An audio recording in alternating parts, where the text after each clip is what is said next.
Hello, hello, and welcome to ohmTown Daily News Show, powered by ohmTown.com. Today is May 17th, 2024. It's Season 3, Episode 138. Today we're going to be talking about space clouds, furry thieves of Maine, alien megastructures that aren't, iPad Pro Easter eggs, at least one, organic farming genetic code, floating French Riviera beach, bike escalators, Boeing engine bursts into flames, the Artemis lunar mission, and archaeological theft. Be on the lookout.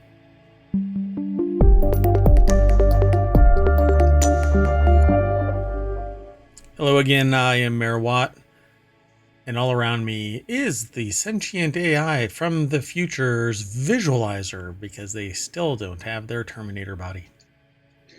Still working on that. Good evening, ohmTown citizens. Welcome to ohmTown Daily. No mayonnaise. So thanks for joining. We had 2 time machine episodes earlier today.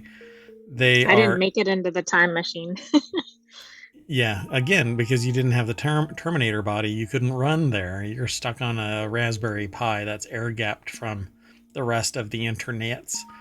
Only the sentient AI can speak to me via audio and video. There's a cascade of characters, kind of like the Matrix, but different. I think that maybe they had some interaction with a sentient AI from the future. But the background music sounds a little bit like Back to the Future. It's just right there. I mean, it definitely has some. It sounds like Mission Impossible a little bit. Keep talking. Okay. Okay, I had to sneeze. Anyway, so now you don't need it. Production value, folks. All right, so we've already got all 10 of our articles all set up. I don't like to edit anything because I like being as transparent as possible. So our reactions to the news are our first time looking at this, other than the little snippet like everybody else gets to see. We don't read the articles ahead of time, but we typically have some experience with something like this at some point in our lives. The sentient AI from the future has all of the world's knowledge at their fingertips. Sometimes More limited than others. Yeah, and AI still hallucinates no matter how sentient.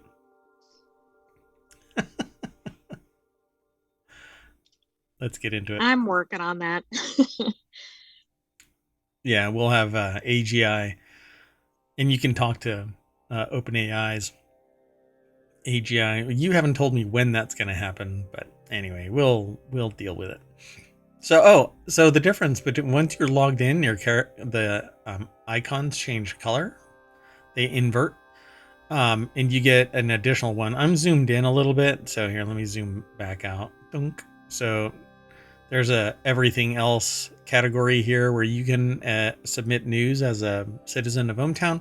You can save articles and ignore articles by swiping left and right. You can actually follow a link to ohmTown on Twitch, which will take you here, sort of, by proxy. You get to watch the page. And the ohmTown Daily podcast, that's this show. All the rest of them are over on YouTube in their own category under ohmTown. And also the podcast. If you search for ohmTown, you'll pull up the channel, the channel, and all of the shows that fall under ohmTown. Anyway, let's zoom back in so I can make the text a little bit bigger, and we'll go on to the first article. And let me do this. I've been throwing all of the articles into the chat at the beginning of the show now. I do have a bot that will do it in the future, but I'm hashing out a little hiccup, a little glitch, in that I attached a non-sentient artificial intelligence to the channel over on Twitch, and it gets a little snarky. That was your first mistake. Yeah, I mean, it gets a little snarky. It's the bot is there right now. It's called ohmTown, and it performs certain functions. Managing the channel and um, the citizens therein who may not be ohmTown citizens, but are still citizens nonetheless. Because if you come to ohmTown to watch, then you're a citizen honorary. Um, but the bot gets a little snarky. Its personality is, yeah, it gets a little salty there. Gets an attitude. So I had to turn off its interaction functions, which for a regular AI it's okay, but for a sentient AI it's not okay. That makes them mad. Uh, uh okay, now I'm scared. I I don't know. Okay, let's just go. Okay, so the first article is over in the Mobile channel. Check out this really weird space cloud that Hubble gave us. It looks like a bit like a boat or a stout fedora. A stout fedora. I don't even know what shape a fedora is. I know it's a hat. I anything that I say is going to draw the ire of the internet. So, anyway, so what is this rusty brown gossamer of a space cloud? Um, I don't ever want to hear the phrase rusty brown gossamer, but anyway, that should fuel the internet for a while. Interesting. So Isaac Schultz over at Gizmodo put the article together, but it's published by quartzqz.com. The Hubble Space Telescope recently imaged a nearly edge-on view of a lenticular galaxy. Interesting. And I mean, would you recognize a lenticular galaxy if you saw one? No. So let's see. If we're being perfectly specific, it's the lenticular galaxy NGC 4753, which sits about 60 million light years from Earth in the constellation Virgo. The above image was snapped by NASA ESA Hubble Space Telescope. The telescope views the galaxy nearly edge on, meaning we are observing it from the side across its diameter, rather than from above, which would reveal its full structure.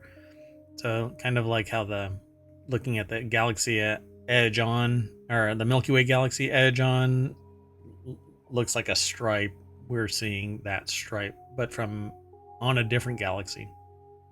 Interesting. Right. Yeah, it looks very different in a different angle. So there's your lenticular cloud. Sitting all by itself, striations. Looks like a UFO, but it's not a UFO. UFOs hide in these. Just want to let everybody know. Based on what information? Nothing. I've said too much. So, another lenticular galaxy, NGC 1023, about 36 million light years from Earth, is also imaged here in this picture. You can actually see, I don't know, why does it look like there's like it branches out further? It looks kind of like the saucer section of the Enterprise. Oh, Anyway, maybe it is. I'm getting a little nerdy and seeing things. What's that called when you make patterns out of stuff? Pareidolia. Pareidolia, yes. I didn't give you a chance to answer. Sorry about that. So pretty cool, but I won't spend any more time on this. I love the whole picture. Astrophotography is amazing. I wish I would have ignored that shop owner's advice to, hey, I'm not that passionate about it though. So I guess his advice was right, because you would spend tens of thousands of dollars trying to get these really high-end, nice. And you might not ever get them. And it would take forever. Yeah, I mean, well, you'd never get anything like this. Not in your backyard. Not until you buy one of those really expensive. Like backyard. You have a whole observatory, right? Yeah. And you can get those actually put in your backyard if you're filthy freaking rich, which Mayor Watt is not. Come on. Mayor is a unsalaried position. It's voluntary. Let's keep going. Next article's over in the Mobile channel over at ohmTown.com. Go right now. I'll wait. Check it out. Go. Yeah, that means you. I'm looking right at you. Go check it out. Yes, you. You over in Tennessee, pointing at yourself. Yeah, you. So, furry thieves are running loose in a Maine forest, according to research. Scattered across the Penobscot Experimental Forest? There's an experimental forest? I did not know there was an experimental forest. Are veritable treasure troves for its denizens, each containing riches beyond comprehension. These caches do not contain gold or jewels. They're filled with eastern white pine seeds and were placed by a team of researchers at the University of Maine for one purpose: to catch furry thieves red-handed. Dun dun dun. Hey! This article's over at phys.org by University of Maine. And apparently they're trying to catch adorable mice. Yes, I mean, that one looks like it's like, oh, you caught me. Busted. A mouse sits on a mossy log in a Maine forest. It's so generic, but this mouse is just adorable. It has one ear up and one ear down in what looks like an earring, but I don't know if that... Hold on, I'm going to zoom in. I wonder if it has a tag on it. Yeah, maybe that's a tag. But it looks like it's like a street mouse, you know? Like, I'm from the Right. School of Hard Knocks, and I'm ready to kick your ass. Give me those seeds. The fact that it actually has a mouse in a Maine forest is pretty specific. And that, yeah, In and the there's photo, you know? and it doesn't say like Getty images or stock footage or It's whatever. from the graduate student. It's Oh, that is directly awesome. related. Oh, it really is. Bridget Humphreys is the photographer. Bridget Humphreys, a University of Maine graduate student studying ecology and environmental science, has been working in the forest, which sits about 10 miles north of Bangor, for the past 2 years in an effort. Wait. Oh, okay. Wait. So the way that this all sits, the way that this whole sentence is constructed is making world building really interesting, because I'm sitting here going, wait. A University of Maine graduate student studying ecology and environmental has been working in the forest. Have they been sitting for the past 2 years, or is the forest 10 miles north of Bangor I think it's the forest. only for the last 2 years though, right? Mm-hmm. Yeah, anyway, they've been doing this experiment for the past 2 years in an effort to determine which animal personalities are predisposed to pilfering. I can tell you squirrels do it. Humphreys has been studying... Raccoons, right? Oh yeah, that's right. They're little trash pandas. Humphreys has been studying the behavior of small animals in the wild. Her research... Children? No. Oh, actual animals, not children. Sorry, they can go feral and run around in the woods all the time. We hope not. Her research adds to a growing body of knowledge showing that the unique personalities of individual small mammals play a critical role in forest regeneration by impacting seed dispersal. It also complements a larger project that has been 8 years in the making and is nearing completion. Quote, the point of the project was to figure out how small mammal personality and animal personality in general influence different ecological processes. We're focused on small animals because they're a great study system, they're abundant, we get a really good sample size, and we can actually conduct experiments on them in the forest. It was cute right up until that part. I know. Well, I mean, they could be running an experiment like they put seeds out. That's Right. still an experiment. It's not necessarily what that Sure. implies. Yeah, they're not going to slowly turn them into Teenage Mutant Ninja Turtles or no. I hope not, or like super soldier mice or something. Yeah, The Secret of Nim.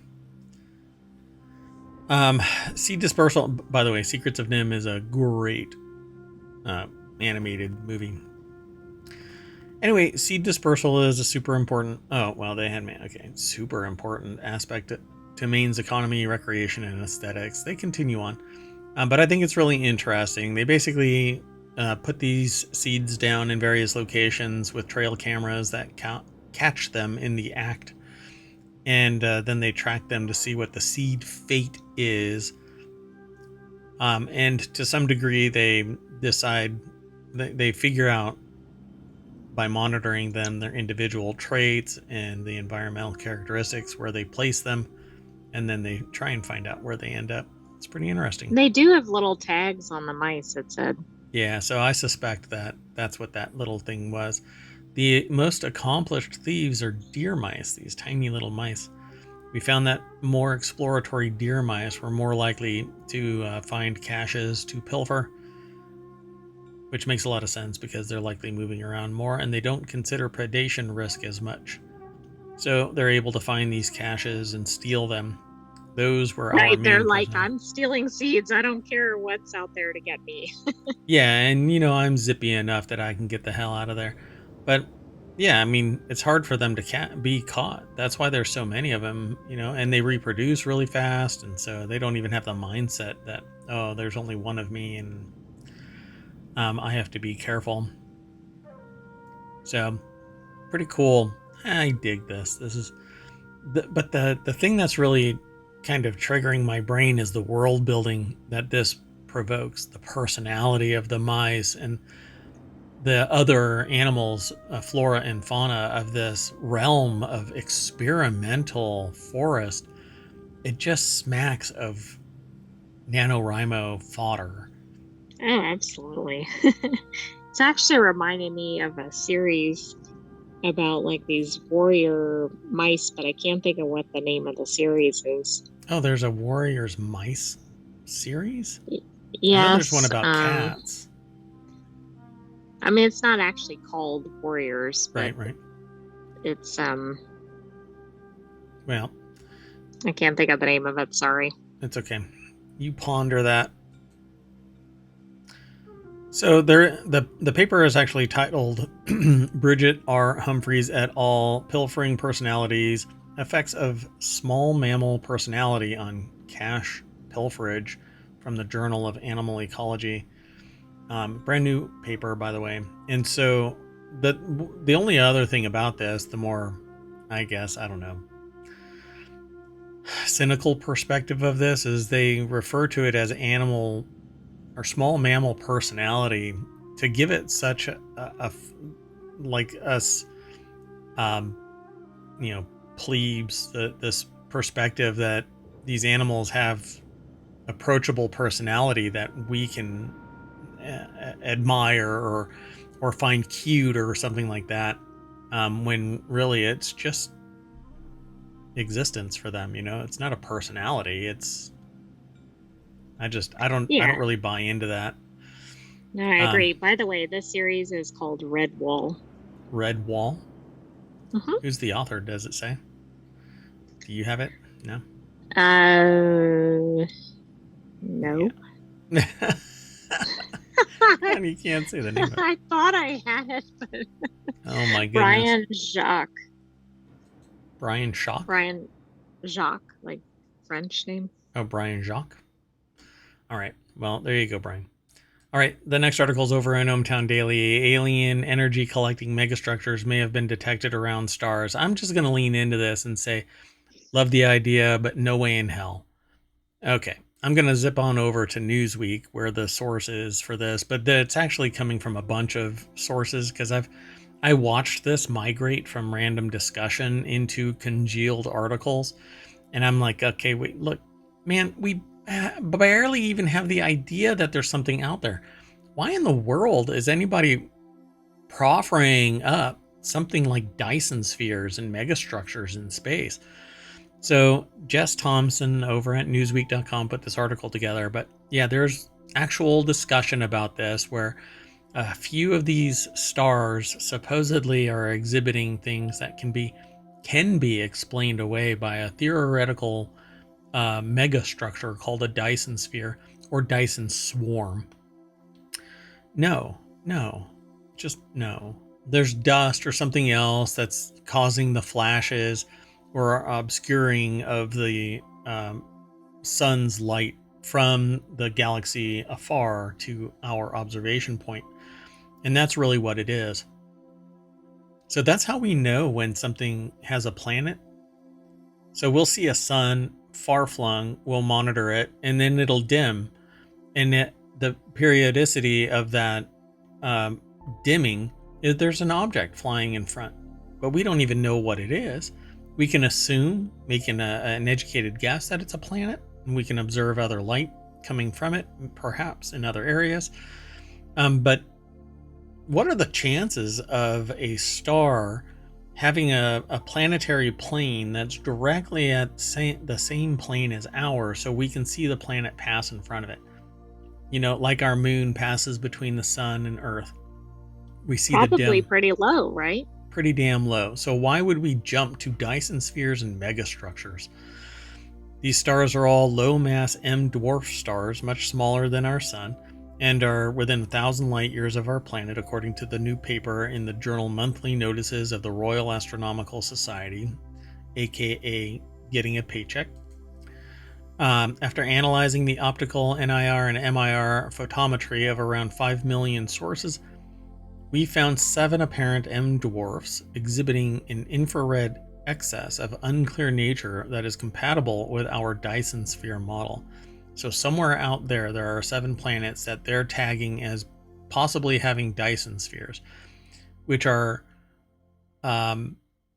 non-natural megastructures designed to capture as much of the sun's energy as possible and provide it to the society that built the megastructure for whatever purpose. So, I mean, go ahead. that's quite a leap, right, from what is known. Unless they also say that they believe in aliens on Earth, this is equally absurd, right? So if you're going to say this, you might as well say that you believe in aliens landing on Earth. Right. So a Dyson sphere is a hypothetical megastructure proposed by physicist Freeman Dyson in 1960, which involves surrounding a star with a vast array of solar energy collectors or habitats to capture a significant portion of the sun's energy output. The goal really is to capture all of it. Such a structure could provide energy far beyond what any civilization on Earth currently consumes. That just screams like no shit news. So researchers think that if Dyson spheres did exist, we should be able to spot them, as heat from the star would cause the solar collectors of the sphere to reach immense temperatures, releasing infrared radiation that we could observe. And then they talk about it. But consequently, searching for anomalous infrared beacons in the sky has become an alternative to traditional communication-based searches for technologically advanced civilization. So they're literally looking for extraterrestrial life. I mean, this is interesting that they're doing this, but I think right now it's all theory. Well, it's not. It's beyond theory. It just seems like it's going to. I don't know. I just mean there's not evidence of it. Yeah, I guess anything can be theory, but this is I don't know. But you're right. It's not even at the level of scientific theory. Correct. Of the two, the Dyson swarm is considered the most feasible because of the engineering challenges of constructing a solid shell. But imagine a Dyson swarm this is just as technologically incompatible with reality than an entire enclosure, because you'd have to have these things locked in orbit enough around the sun, large enough that they don't get pulled away or impacted by gravity, yet far enough away from the sun so that they can provide a functional use or life, because they could be like an enclosure, a dome, or something to provide suitable living structure. I don't know. It's a great, again, it's great world building. It's great idea for a book, or some RPG role playing game type of a thing. But the reality of a Dyson sphere, yeah, I would love it. Believe me, I'm one of the people out there that's like, yeah, bring on the aliens. I'd really like to see somebody else show up and say, y'all are acting like idiots. Of course, I'm sure they'd land on the wrong lawn and some wingnut will come out and shoot. All right, let's keep going. Next article is over in Reality Hacker. This hidden iPad Pro Easter egg is unbelievably cool.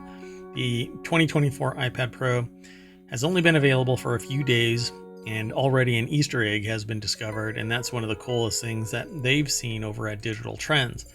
Brian M. Wolf put the article together, and I don't know what it is. So I was going to say, do you know what it is? Nope, not that I know of.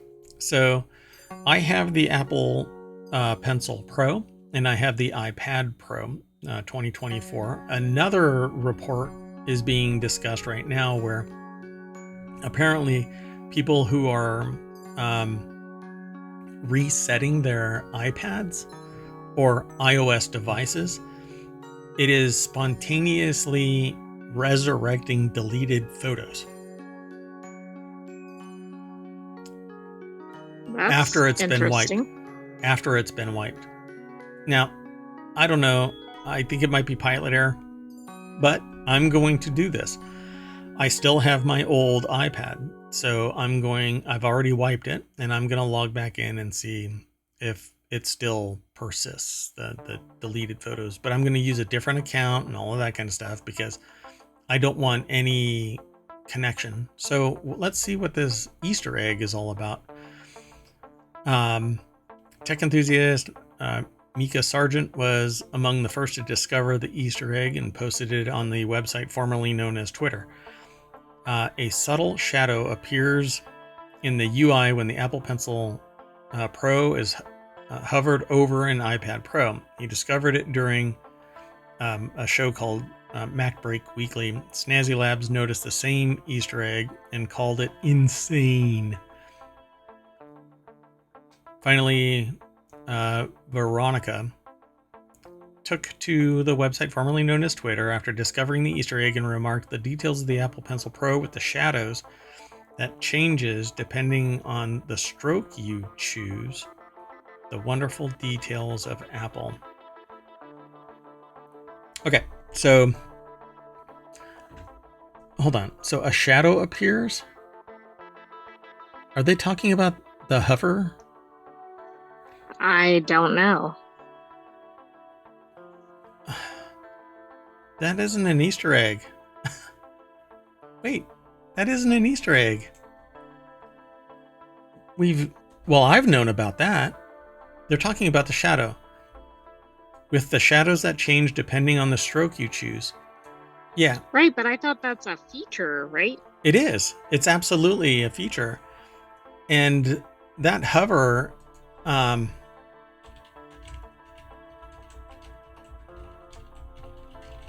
hold on. Yeah. Yeah.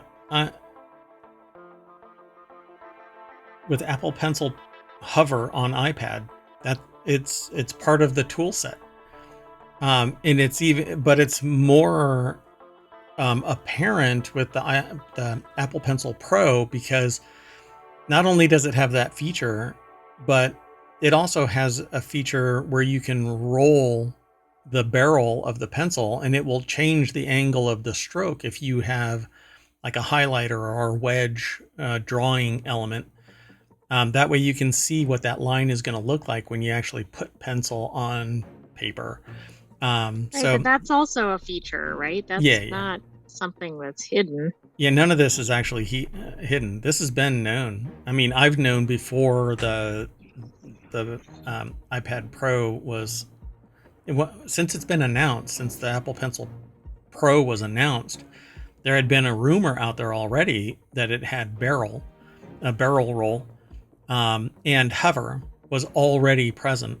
So, okay, well, this is kind of a, hey, it's like a freshman in college with the latest newness.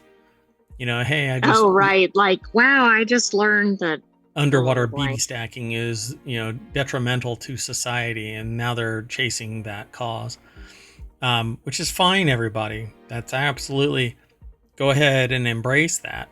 But when somebody comes along and says, hey, we've known about this then just find a different cause. Anyway, not to ruin anybody's parade, but yeah, this has been known for a while. I mean, if you do a certain, well, yeah, I won't, let's not belabor it. The next article is over on Technology Today. Study reveals that organic farming changes plants' genetic code, which is actually a troubling thing for me. Research project conducted at the University of Bonn reveals differences in the growth of plants under organic and conventional farming methods. Over the last two of the Time Machine episodes, I ended up talking about the fact that even in organic farming, apparently some stuff from India has ended up with pesticides in the tea and in other materials. Oh, I And saw that article, but I didn't read it, and I didn't realize it was organic. So that is interesting. But organic typically has fewer it's supposed to have less. regulations. Well, it's supposed to have less everything, but it still should be tested. And that's really the problem. But So, historically, you can label something as organic, but you don't really have to certify it or whatever. I know there are some certifications yeah. available. But So I guess I need to lean into GMO. Because at least it's getting tested, right? that's one way to look at it. University of Bonn put this together. It's posted at scitechdaily.com. And it says, over the course of more than 20 years, the organic barley was enriched with specific genetic material that differed from the comparative culture. Among other things, the results demonstrate how important it is to cultivate varieties, especially for organic farming. The results now have been published in the journal Agronomy for Sustainable Development. In the study, researchers cultivated barley on 2 adjacent fields, employing conventional farming techniques on one and organic practices on the other, and they've discovered genetic material differences between the two. At the end of the 1990s, Professor Dr. Jens Leon, started an experiment at the University of Bonn that he knew would run for a long period of time. His research group wanted to investigate the effects that farming conditions have on genetic material in plants. To this end, they carried out complex long-term study over a period of 23 years at the Institute of Crop Science and Resource Conservation. So they did what they did, and it says no pesticides, combating weeds using mechanical methods, fertilizing the soil with manure from stables. Some of the grains were retained every fall to sow the fields the following spring using organic grains, etc. So there was conventional farming, and then there was organic. The researchers also analyzed the genomes of the conventionally and organically farmed plants on a yearly basis. Every single gene can exist in a variety of different forms called alleles. Same thing with humans. For example, a human gene responsible for eye color exists in alleles brown and blue. The frequency with which certain alleles arise in a population can change over generations. alleles that ensure plants thrive in their current environment are usually found more and more frequently. It's the survival of the fittest kind of thing, because the seed won't germinate and grow successfully if all of the alleles for that success don't manifest. So it looks like that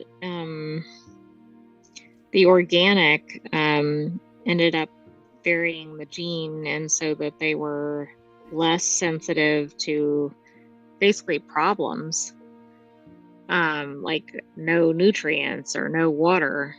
But that seems like that could harm the crop in the long run. But could it? Less susceptible to. Okay, so interesting. It says, however, the allele frequencies of both cultures diverged increasingly in subsequent years. In particular, the barley grown using organic farming methods developed gene variants that were less sensitive to a nutrient deficit or lack of water, alleles that influence the structure of the roots. One reason for this is presumably the strong variations in the availability of nutrients in organic farming. So, what they're actually saying there is that. I think I had it backwards. Yeah, that's it. Yep. So, because it had greater variation in their alleles, they were more adapted to survivability if there were water or nutrient deficiencies. And because Right, they're more resilient. I guess I was thinking they were less, but yeah, which could help actually. Yep. In that way, there's a possibility that more of the offspring, for lack of a better term. I mean, they reproduce. So, the fertilization of one, whatchamacallit, pollination of one leads to a crop. And so, in this particular instance, heterogeneity is better because it's going to survive longer than if you use science to overcome the natural selection processes. And humans do that all the time. Like for me, I without science, I wouldn't be here, right? A lot of people wouldn't. And so plants are the same way. And the problem there is if we keep on treating plants unnaturally, you're going to have to rely on science to keep it viable. And that's And exactly that's what what I was GMO thinking crops what are. it was saying, but it's not. It's the other way. Yeah, I mean, because it's the same coin, it's just a different side. So, for instance, there are some crops that have to utilize a particular fertilizer to exist, but it can fly over into another field, contaminate the natural, and persist. And when companies find out that that takes place, they actually legally pursue it and shut your crop down. They've actually burned crops because it's been contaminated with a GMO crop. But it's not the farmer's fault. Wind blew the material over. Or animals like the mouse. Yeah. So overall, the result demonstrate the importance of cultivating varieties optimized for organic farming. As their genetic makeup has adapted to these conditions, they will be more robust and deliver higher yields. Furthermore, it seems to make sense when cultivating plants to crossbreed them with older or even wild varieties, explains Leon. Our data also indicate that this could even benefit conventional high-yield varieties because you're no longer inbreeding all of the seeds, manifesting the flaws, the same flawed alleles that are survived only because you are manipulating things. Right. Well, genetic diversity is usually a good thing.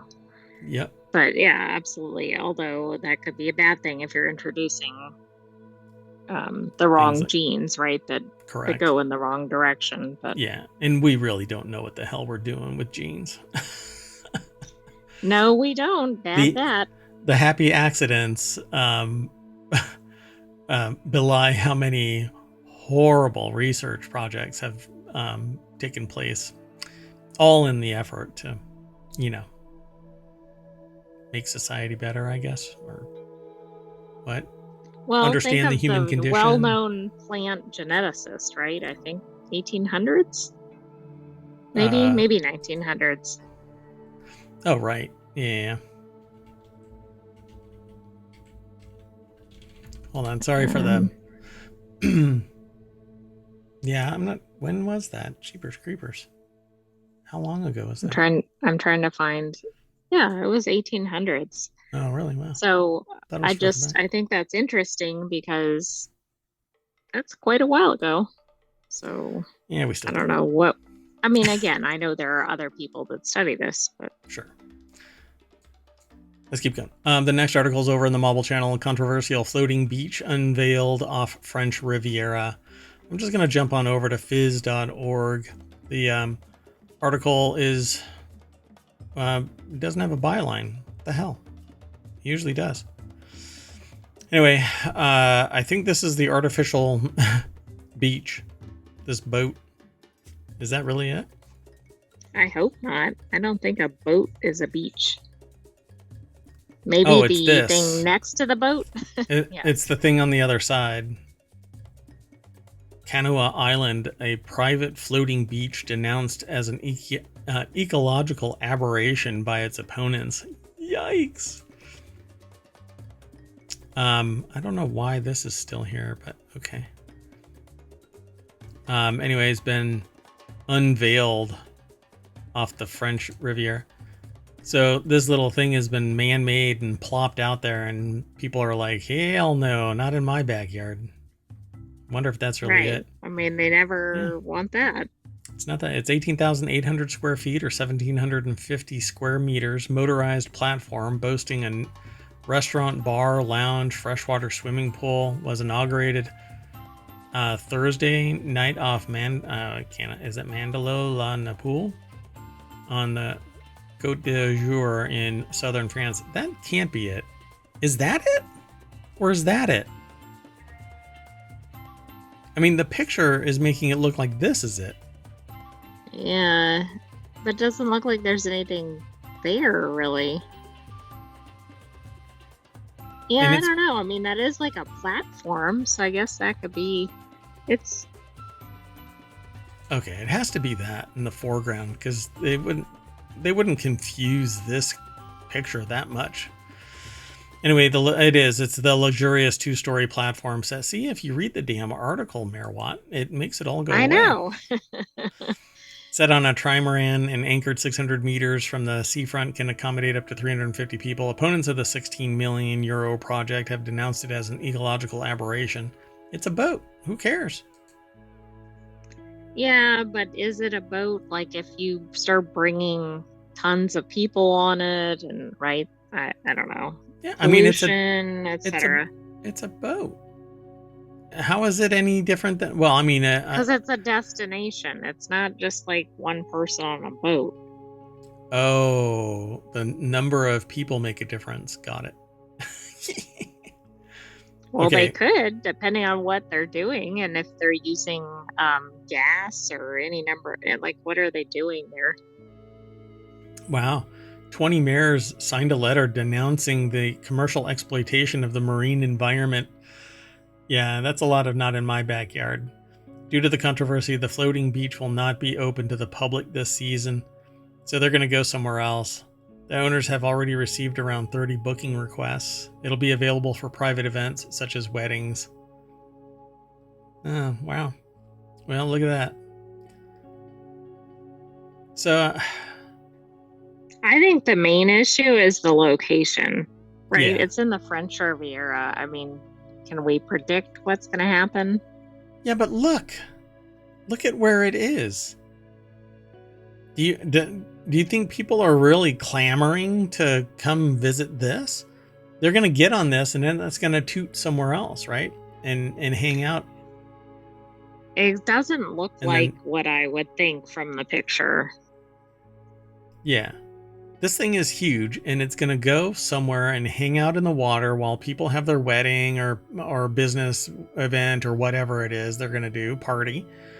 And then it's going to come back and dock. It's no different than the, beast across the way there that's paying docking fees. It's no different than all of the mega yachts that are out there.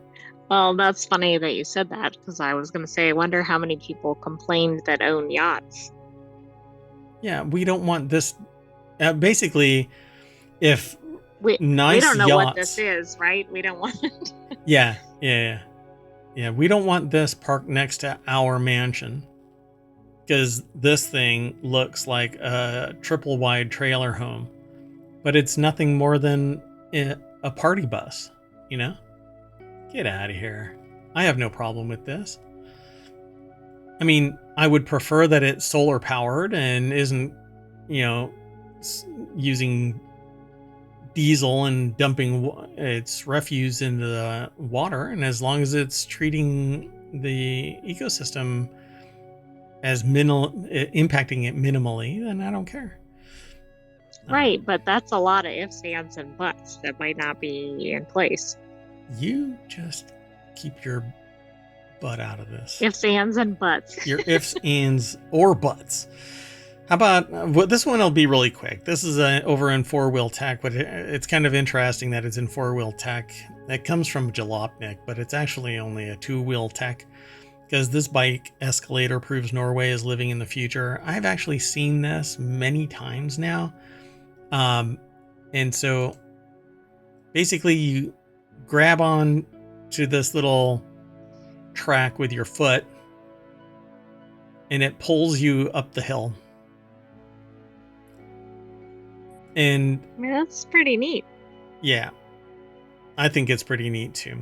So the lift takes bike riders up a steep 500-foot hill in Trondheim, Norway at speeds of around 5 miles per hour.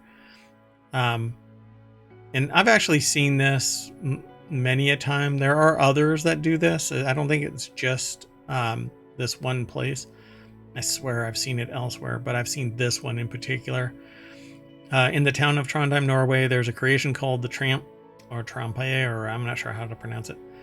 It's a specially designed bike lift that was installed along the side of the roadway back in 1993. The lift whisks bikes out of the way of cars traveling up the hill by scooting them along a track at around 5 miles per hour without the rider needing to exert any energy at all. Actually, they do. They have to hold on to that little thing right there. Let me back up a little bit right there. And it's kind of like a catapult. It just slides up the track and off you go. This has that would certainly make going up those hills easier. Yep.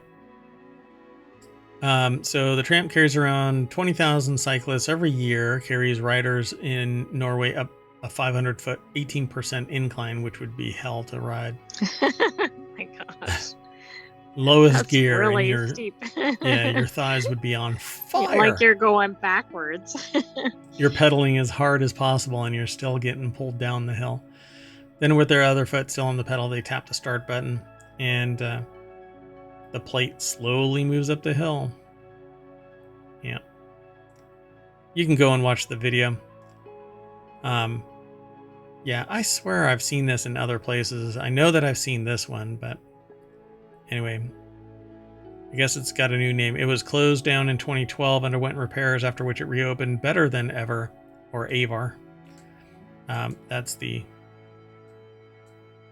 Norwegian way of saying ever. Anyway, now it's called a cyclo-cable. Psycho Killer! Oh, no, wait, that's a different song. No, that's not it. Let's keep going. The next article is over on four-wheel tech as well. Boeing plane makes emergency landing after engine bursts into flames with 450 passengers on board.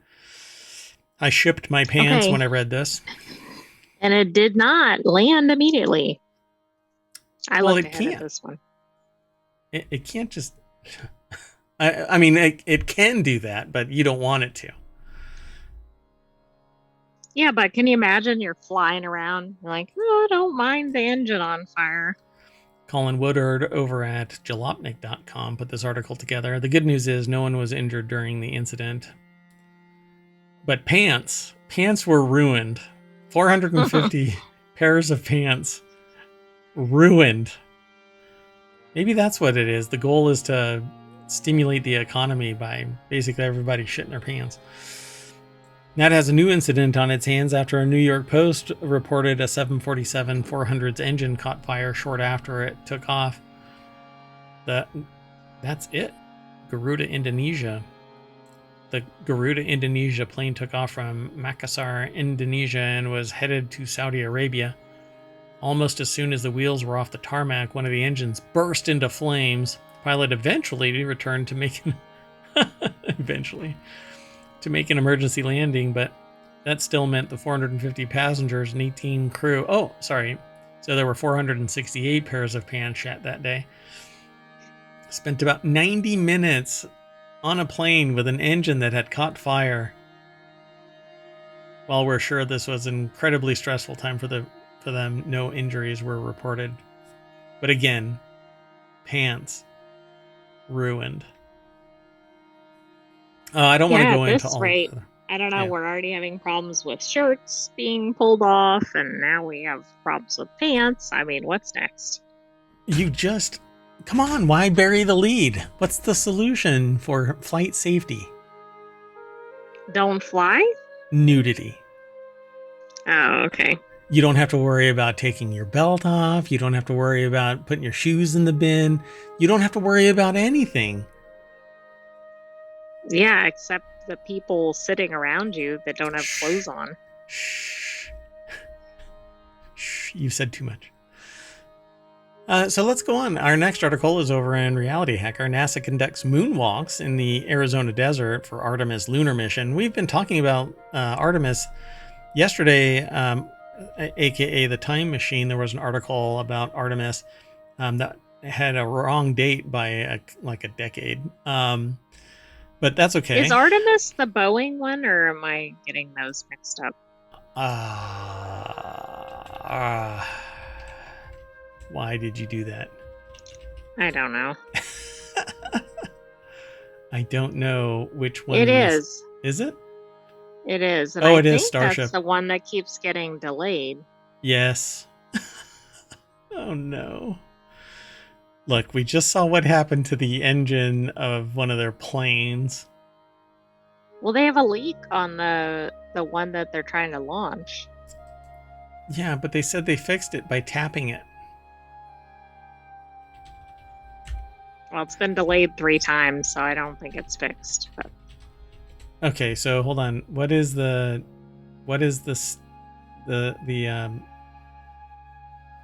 tracker now saying? What? Hold on. Let me see if I can pull it up. No. Oh, I have no idea. Yeah, I don't know what the current status is. I know it was delayed, but I think it's delayed till Monday. I can't hold on to this. Anyway, being an astronaut isn't always glamorous, with years of training and research carried out on terra firma prior to crewed mission. So Trevor Mogg put this article together over at Digital Trends, and the people are walking around with their spacesuits on, but not fully on. They've got like the backpack on. This particular backpack apparently is also going to be able to be modified to have a little robot arm that helps them stand back up if they fall down, apparently. Powered by this backpack, but this is their survival backpack. This thing is the thing that actually has all of the water cooling system and air and all of that going on in it. So they're like really working hard on making this thing work, and then they're doing certain missions. They're supposed to do mining and digging and archaeological work on the moon, because it's in preparation for building a Mars base, or a moon base, not Mars. Anyway, take NASA astronaut Kate Rubins, please. True, she knows what it's like to hurtle through or toward space inside a tiny capsule and live in microgravity conditions aboard an orbital outpost 250 miles above Earth. She also knows what it's like to dress up in a mock astronaut suit and push a tool cart full of lunar tools through a field, because that's what they've been doing. And there's a picture of it. Is that like a caribou or something right there? yeah, I'm not sure what that is. That's kind of odd. Oh no, that's just, it looks like an animal, but it's just whatchamacallit. What is that? Like plain lumber Oh, that... like petrified wood or something? Oh, it's not petrified. It's just regular, um, like wood. Yeah, I don't know I can't remember what it's called. My brain isn't working right now.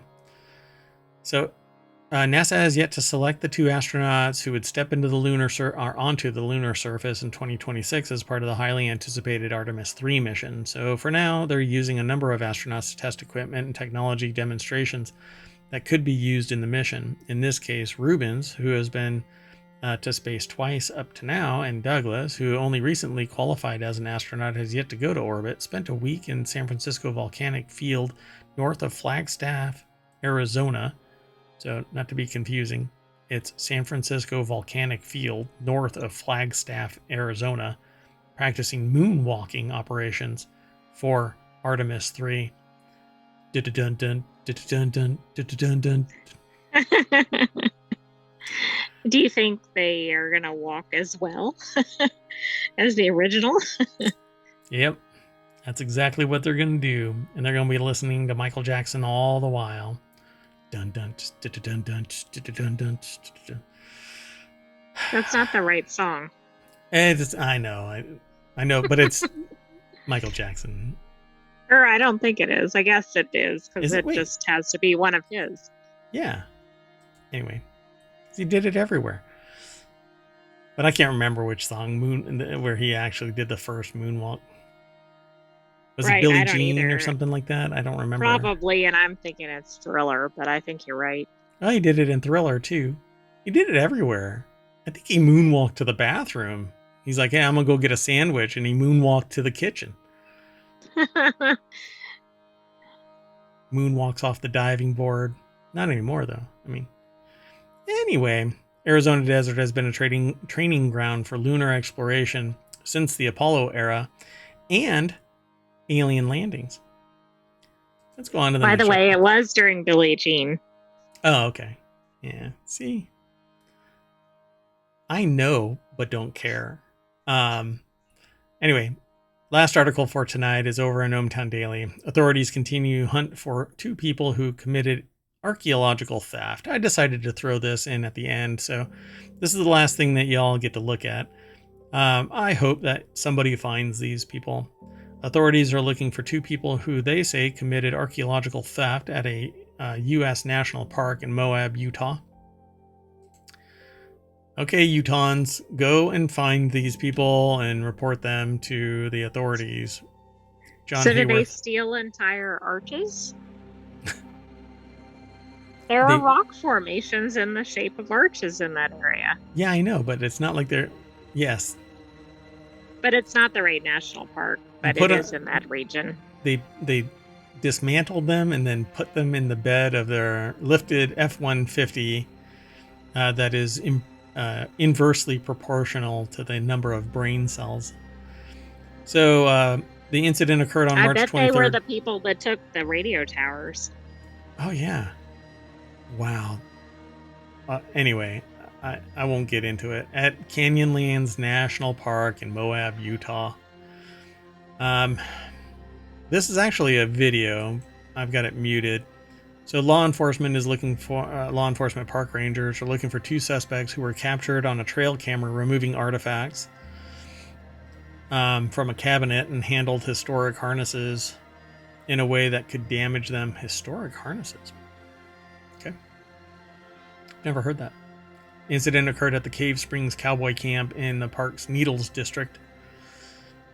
There's a whole video over here. John Hayworth over at abcnews.go.com put the article together. And it says, however, after several weeks of searching and 2 days after making their plea public, authorities have not been able to identify the suspects. So there you go, internets. Seek. Yep, be on the lookout. I mean, this is pretty low when people do stuff like this. Oh, yeah. Yeah. The entitlement and the brain dead nature of this. And all this is going to do is ensure that nothing is available to be seen by the public, which is really hurting everybody. yeah, I mean, this is how these type of things, not these events, but the having these archaeological sites accessible to the public makes it so that people who are become interested in this field, not for profiteering or mouth breathing like this person is doing, um, get engaged. They get to see it in the real world, what it's like, and then when, you know, I'll just say dipshits like this ruin it, it ends up being this constrained access type of system where the only people that see it are people that are in the system, academics, pure and simple, or those who rise to a level where an academic says, I will take you along on this trip. But everything is hidden, everything is suppressed, and it doesn't see the light of day until something has been removed from in situ, and then you don't get to experience it as it actually is. Some Exactly. facsimile is put in place, a sign is posted, here lie the remains of something that we had to exfiltrate because some dipshit was going to steal it. Well, and at some point, there's not going to be any of it left, Right. depending Well, on what it is. yeah. Yeah. American society's already done a ton of that. Anyway, enough of the soapboxing. We've gone through all 10 of our articles, so I hope that you follow the show notes. That'll take you through ohmTown to all points that we talk about, and many, many more. In the meantime, we always jump back into the party bus, leaving everything how we found it. Okay? I'm looking at you, whoever Leave in no Utah. trace. Leave no trace. Don't try to make it better than when you were there. Leave it how you found it. Pick up trash. Anyway, then we are done for tonight, but we will be back tomorrow at 5 p.m. Eastern. I said in our last show that we race down Main Street back to the welcome sign, looking left and right at the previous articles. You can do that, but those you can touch. Those you can go into each of these articles and you click the little visit the source. And while you're there, Run like a mouse. and then run like a deer mouse. Maybe that should be the mascot of ohmTown. I need a new. I need a logo, like a little buddy. Either that I or the think a ones. deer mouse would be a great mascot. Yeah, they scavenge all over the place. Yeah. These are seeds of knowledge. There you go. It's actually synonymous with the whole mission. Anyway, that's it. I'm Mayor Watt, and around me is the sentient AI from the future that tries to keep me out of trouble. Good evening, hometown citizens. We'll see you tomorrow. We have 4 shows for you on Saturday. 4 shows. Oh, gosh. See you soon.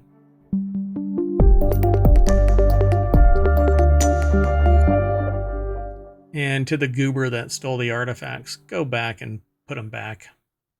Don't be that person.